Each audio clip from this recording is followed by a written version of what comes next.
అక్కడ జగదీష్ రెడ్డి గారు పిలిస్తే ఏదో కార్యక్రమం మన పార్టీ కార్యక్రమం ఉంటే పోయితే మన నాయకుడు ఒక ఆయన ఇంట్లో ఛాయ్ తాగుతందుకు ఆగమన్నాడు. ఆగితే ఆయన నాయకుడు వాళ్ళ అమ్మగారిని తీసుకొచ్చిండు. అన్న మా అమ్మ అని చెప్పిండు.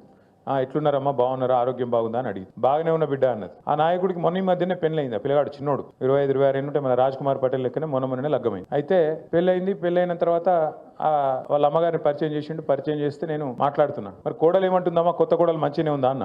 ఏం కోడలు కొడుక ఏమున్నది అన్న. అంటే గిట్లా మాట్లాడబట్టే, కొత్తగా పెళ్ళైంది గిట్లా మాట్లాడబట్టే నేను పరిచయం అయినా. ఏమైందమ్మా, ఏమి ఇబ్బంది అంటే ఆమె ఏమన్నది తెలుసా, కోడలు వస్తే నెలకు 2,500 రూపాయలు వస్తాయి అనుకున్న కొడుక, ఏ 2,000 లేవు, 500 లేవు, ఏం లేవు అని ఆయమన్నది. ఈ లోపల కోడలు ఆమె గడుస్తున్నది, పిల్ల వచ్చింది.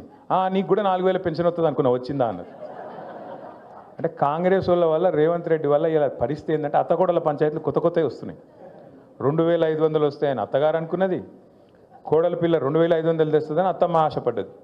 అత్తమ్మకు 4,000 వస్తాయని చెప్పి వాళ్ళు అనుకున్నారు. అత్తగారు వాళ్ళు ఏమనుకున్నారు, తులం బంగారం వస్తుందని అత్తగారు వాళ్ళు కూడా అనుకున్నారు. ముగ్గురికి పంచాయతీ పెట్టిండు ఇప్పుడు రేవంత్ రెడ్డి.